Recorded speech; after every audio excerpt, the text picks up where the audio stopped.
we're going to start with you. Can you kind of just give a little overview of what whiteness is and how you perceive it? Yeah. So whiteness is the normative behaviors in Western society, and mainly we're talking the U.S. and I guess even the U.K. as well. And those normative behaviors are generally attached to white people. So it's almost like a kind of a culture of white people, but it's not about white people themselves. Actually, I like to think of it. So there are like three white words. There's white supremacy, whiteness, and white privilege, and they kind of work together. So this idea of white supremacy, and so of course we're not talking about all those things, but in order to understand whiteness, it might be good to contextualize it a bit. So white supremacy is this idea that white people tend to dominate, I guess, American society, also the UK.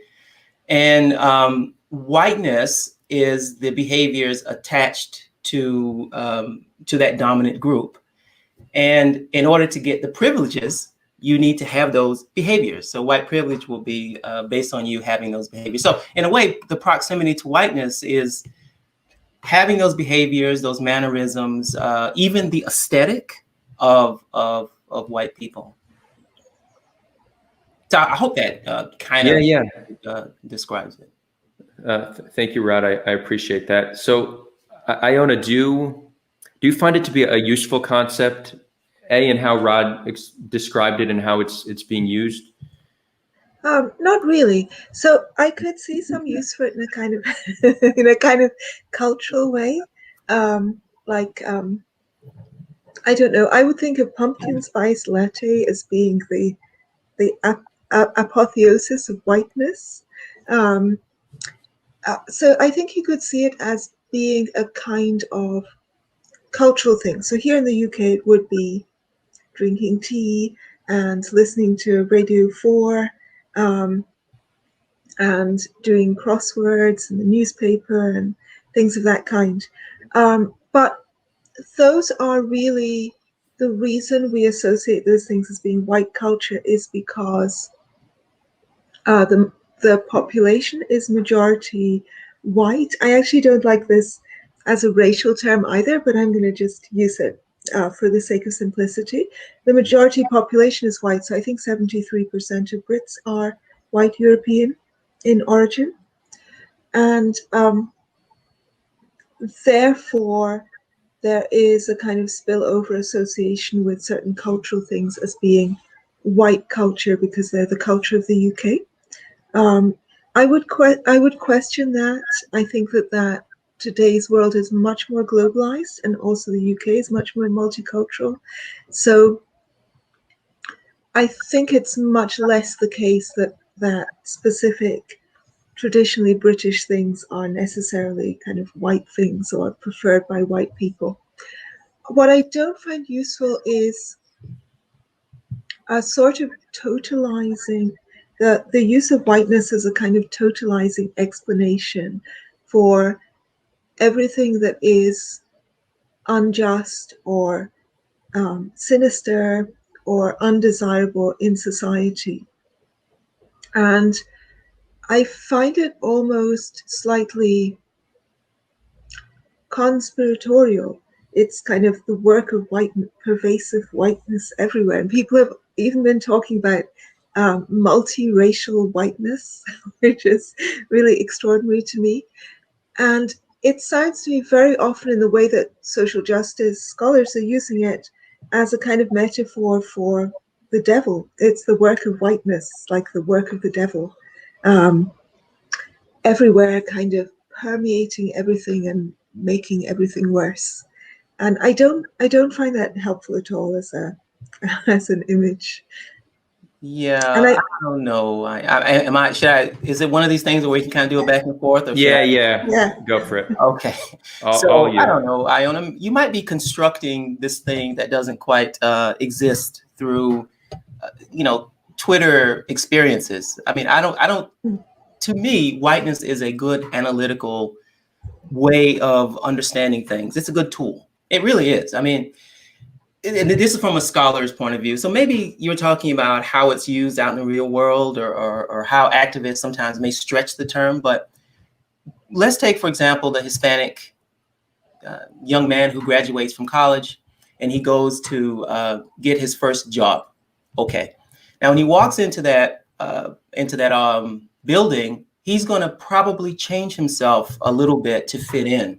Now, one way to think about that is, oh yeah, well, it's just the culture of his job. Everyone has to change, but he's probably going to have to leave behind a little bit of his mannerisms, his ways of thinking, or not maybe ways of thinking, but just way of carrying himself. The things that he talks about, his cultural references won't be there. And that's not a bad thing. He's going to get paid, but that's how whiteness works. Like, it helps us understand that, or maybe even understanding how women of color feel that they have to maybe thin their nose or change the way they look because there's this particular aesthetic that most of the West finds most beautiful.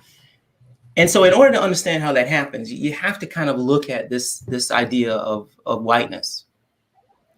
There are several things there. First of all, I would say I'm not a huge fan of professional culture, and I've noticed there has been an enormous drive towards professionalizing everything we do. So I notice a lot of young people on social media, for example, saying your social media accounts should be your personal brand, quote unquote. It shouldn't be your place to just say whatever you think and whatever comes into your head, but you should be aware that you're presenting a kind of image of yourself to the world. And I'm not a fan of that kind of fakery. But I'm also not sure how that would connect specifically to whiteness. I mean, I would say that here in the UK, certainly the ethnic group who are the most concerned with professionalism and who are the most represented within the kind of higher echelons, managerial jobs, and in medicine and in law and in accountancy and all of those kinds of professions, are definitely British Indians. And the culture of working very hard at school, getting all your A-levels, going to university, and then going to get putting on your suit and being all spruced up and going to the office and getting your job. I wouldn't regard that as a white culture, because that is as whiteness, because that is so much more. Those are values so much more strongly stressed in British Indian families than in most white families. And poor white boys are the ones who are most struggling at school and who have the lowest achievements. Whereas, by contrast, Black men, for example, are only 4% of I think maybe less. I think Black people are 4% of the UK population. Mixed race is much larger, but and nevertheless, Black men are 7% of doctors. So in whatever environment you go into in Britain, almost every environment, every public space and public environment is like, what's happened? I disappeared. I'm back. Is likely to be a majority. The majority of people there are likely to be white European people, because 3/4 of the country are white European in origin. But I don't really think of that as those kinds of spaces as being necessarily white spaces.